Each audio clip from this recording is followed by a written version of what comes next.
Halo, jumpa lagi dengan saya Zakiah Darojah di Jalan-Jalan ke Turki. Ya, kali ini kita memasuki kota Urfa atau Şanlıurfa. Kota ini adalah kota bersejarah ya. Kita akan napak tilas sejarah Nabi Ibrahim di sini. Urfa adalah kota di mana Nabi Ibrahim lahir. Mungkin dulu bukan kota ya, kampung atau apa mungkin sebutannya. Nah, kita akan napak tilas di sekitar sejarah Nabi Ibrahim dari lahir sampai dia ketemu dengan Raja Namrud di sini ya.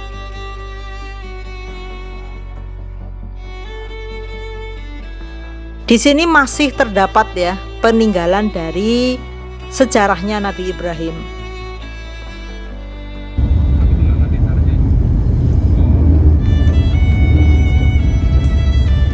Baik, kita akan mulai dari sebuah kolam ya. Ini pas di dekat kota Urfa ya. Hotel saya pun lumayan dekat dengan tempat ini ya. Tempat ini banyak sekali dikunjungi orang, terutama orang-orang yang berziarah ataupun napak tilas ya tentang sejarah kelahiran Nabi Ibrahim. Nah, disinilah sekitaran di mana Nabi Ibrahim dulu dilahirkan. Ya, ini pertama kita masuk lewat gerbang ya, dan kita akan bertemu dengan kolam yang sangat jernih, warnanya hijau kebiruan ya, dan di situ banyak sekali ikan-ikan. Konon ini adalah tempat di mana api yang dulu membakar Nabi Ibrahim itu menyala ya. Jadi ini cukup panjang ya kolamnya. Nah, disitulah katanya ya, ini katanya ya. Ini dulu api yang buat membakar Nabi Ibrahim oleh Raja Namrud ini di sini. Nah, sekarang menjadi sebuah kolam yang jernih ya, dijadikan kolam, dan di sini banyak sekali ikan. Dan katanya juga ini di sini ikannya tidak boleh ditangkap ya, karena ini ikannya ikan misterius atau apa gitu ya. Ikan ajaib yang memang tidak boleh untuk dimanfaatkan atau dimakan ataupun disakiti gitu ya. Dibiarkan saja di situ untuk menjadi penunggu kolam ya. Ini sangat bagus tempatnya ya, karena masih ada arsitektur zaman dahulu kala ya. Ini dikelilingi dengan benteng-benteng yang cukup artistik. Nah, di sini juga tamannya cukup luas, sehingga jika mau duduk-duduk ya, ngobrol-ngobrol santai juga sangat nyaman. Dan di sini hawanya juga nggak terlalu panas ya, nggak seperti di Haran kemarin. Di sini hawanya atau udaranya cukup bersahabat. Nah, di seberangnya sungai tadi atau kolam tadi itu ada bukit yang tinggi ya. Nah, di sana ada semacam tiang yang tinggi ya. Itu adalah tiang di mana katanya Nabi Ibrahim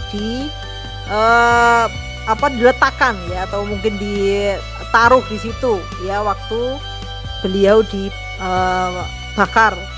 Itu tiangnya yang buat mengikat Nabi Ibrahim. Katanya begitu ya. Nah, terus kita jalan lagi ke arah yang cukup dekat ya. Kita menuju ke tempat di mana Nabi Ibrahim dilahirkan. Dan saat ini tempat ini itu dibuatkan masjid. Jadi ya, di sekitar tempat kelahiran Nabi Ibrahim itu dibuat sebuah masjid, dan ini lumayan sangat ramai juga ya. Dan banyak sekali burung-burung yang dibiarkan terbang ke sana kemari ya, burung merpati ini. Nah, sebelum kita masuk ke tempat lahirnya Nabi Ibrahim, kita masuk ke dalam halaman masjid dulu. Nah, ini dia masjidnya.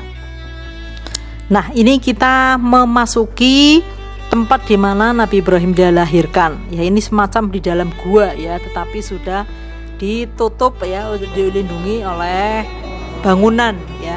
Nah, ini katanya gua yang tempat di mana Nabi Ibrahim dilahirkan. Di sini dikelilingi oleh masjid ya. Tetapi siapapun boleh untuk datang berkunjung. Jadi ini suasananya itu di dalam gua. Jadi masjidnya itu masuk ya. Tadi di luar, terus kita masuk nunduk gitu untuk masuk ke dalam tempat Nabi Ibrahim dilahirkan.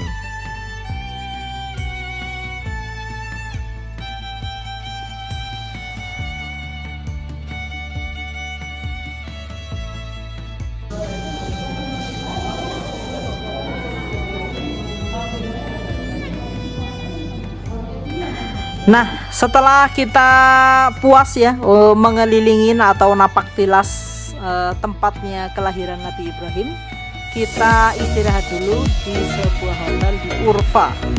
Ini dia hotelnya, lumayan nyaman ya.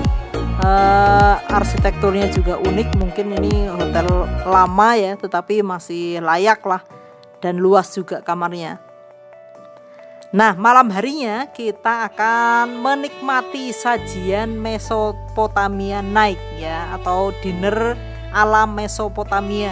Nah, jadi kita nggak sempat istirahat, cuma naruh tas saja, terus bersih-bersih sebentar, terus kita keluar lagi ya untuk mengunjungi Mesopotamia Night. Nah, ini dia ternyata tempatnya di Urfa ini lumayan padat ya. Jadi gedung-gedungnya itu mepet-mepet gitu. Nah, ini restorannya juga di antara gedung-gedung yang sempit itu. Nah, kita akan menikmati sajian tarian dan lagu ala Mesopotamia.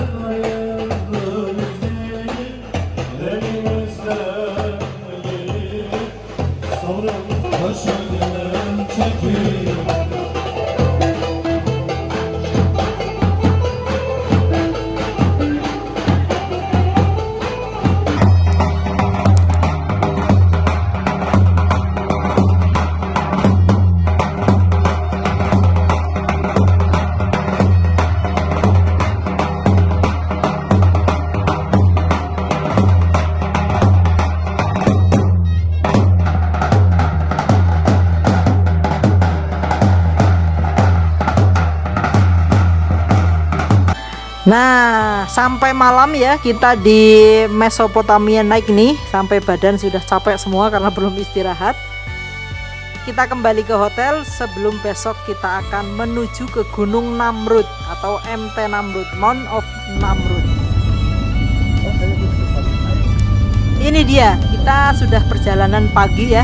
Setelah sarapan kita menuju ke MT Namrud. MT Namrud ini lumayan jauh jaraknya karena di sebelah tenggara ya, jadi kita lumayan jauh ini untuk menuju tempat ini, dan ini di ketinggian kurang lebih 2200 di atas permukaan laut, jadi lumayan berkelok-kelek untuk menuju ke gunung ini. Nah, setelah sampai di parkiran bus ya, kita akan jalan menuju ke tempat puncak Gunung Namrudnya.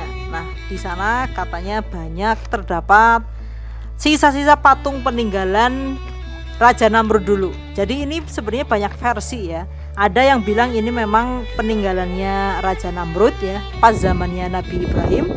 Ada juga yang bilang ini adalah gunung di mana dulu ya zaman raja-raja Yunani kuno gitu, itu membuat pemakaman di sini, dan patung-patungnya itu adalah patung-patung raja dari kerajaan Yunani. Jadi ada beberapa versi tentang Gunung Namrud ini. Jadi saya juga bingung nih, ini mau percaya yang mana? Apakah ini peninggalan benar-benar peninggalannya Raja Namrud gitu ya? Atau memang ini adalah peninggalannya dewa Raja Yunani ya, yang menggambarkan patung-patungnya itu patung-patung dewa-dewi ya, dewa-dewa yang mereka sembah ya. Kita nggak tahu, yang penting kita mau naik aja ke atas ya. Dan ini ternyata ya, ini di Mount of Namrud, MT Namrud.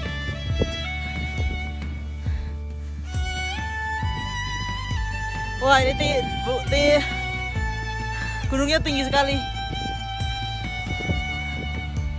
Ya, ini dia MT Namrud. Ya, itu masih sejauh di sana. Perjalanannya tadi udah tinggi banget, naik bus, minibus. Itu lembahnya.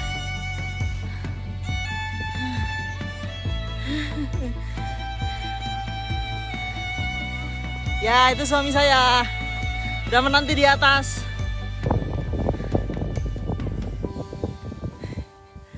Ya, kita masih perjalanan nih, lumayan menanjak.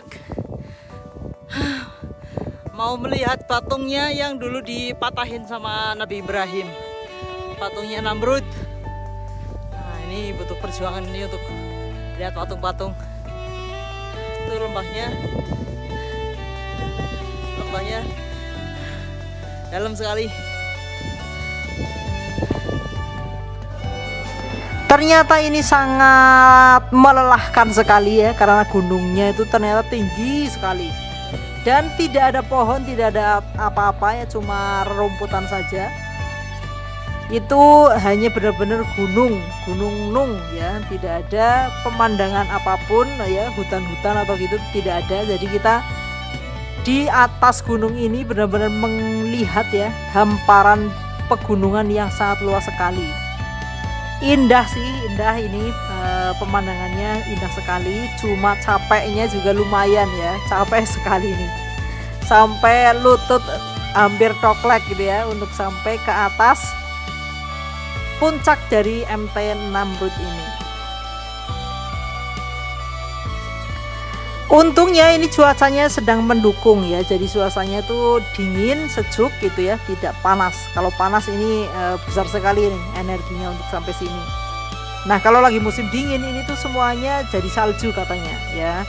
Lebih mengerikan untuk sampai ke atas kalau di musim dingin. Untungnya ini udah mendekati musim panas, jadi jalannya sudah sangat mudah sebenarnya. Cuma ya karena jauh jadi lumayan capek. Nah, ini dia, kita sudah sampai di atas ya. Ini pemandangannya sangat indah ya. Terpuaskan lelah kami.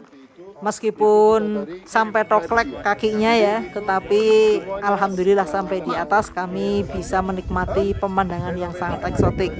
Dan juga bisa melihat ya, oh ini ternyata peninggalan patung-patung zaman dahulu kala di sini masih terawat dengan baik ya. Nah, ini katanya adalah patung-patungnya si Namrud ya. Atau kalau versi yang kerajaan Yunani, ini adalah patung-patung dari raja-raja Yunani kuno ya. Saya juga tidak tahu mana kebenaran yang lebih benar ya. Kita sebagai wisatawan menikmati saja ya. Oh, ternyata ada yang pernah membuat sebuah patung-patung di atas gunung yang sangat tinggi sekali. Dan mereka sampai sekarang gitu ya, patung-patungnya ini masih ada. Padahal ini dibuat pada zaman sebelum Masehi. Ya, ini dia ada museumnya juga di bawah ya, Museum MT Namrud.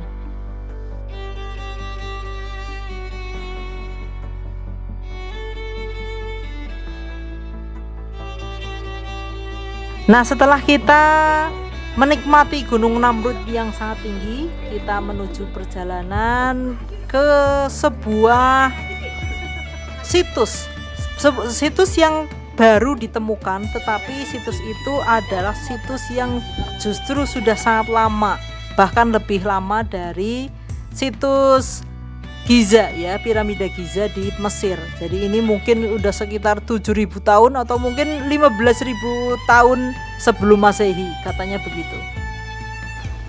Nah, ini termasuk penemuan terbaru ya, situs purbakala di wilayah Sanliurfa.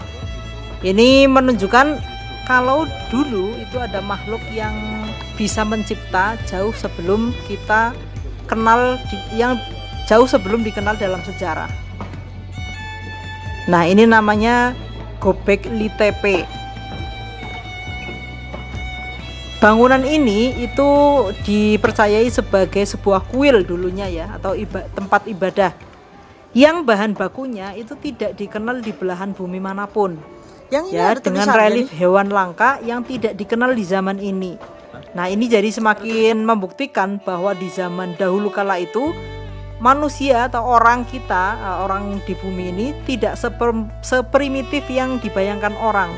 Mereka ternyata sudah sangat maju ya, sudah bisa membuat sebuah bangunan, dan bangunannya itu bahan bakunya itu tidak ada di sini. Jadi diperkirakan bahan bangunan yang dipakai adalah dari planet lain. Ini begitu perkiraannya ya. Jadi ini tuh sebuah situs purbakala yang masih sangat misterius ya, karena bahan bakunya tidak ada di bumi dan hewan-hewan reliefnya juga tidak dikit ditemukan ya di zaman manusia sekarang. Jadi hewan-hewannya hewan-hewan langka ya. Nah, ini masih terus dikaji ya oleh para arkeolog ya. Nah, hebatnya di sini ketika meneliti sebuah kajian itu serius ya.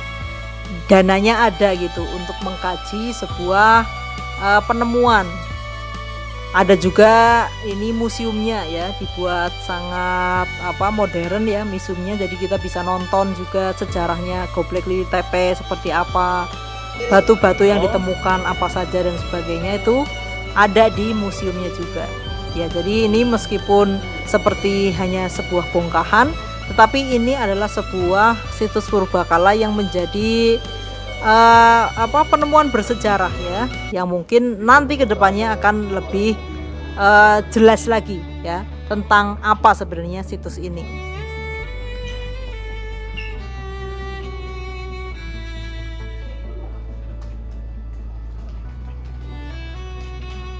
Nah, kita akan bermalam di kota Adana ya. Ini kota Adana juga kota yang cukup bagus katanya.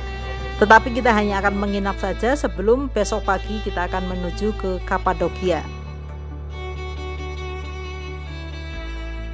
Ya, jadi setelah kita sarapan pagi di hotel di Adana, kita akan menuju kota berikutnya yaitu Kapadokia. Oke, baik, kita ketemu lagi di video selanjutnya di kota Kapadokia. Sampai ketemu.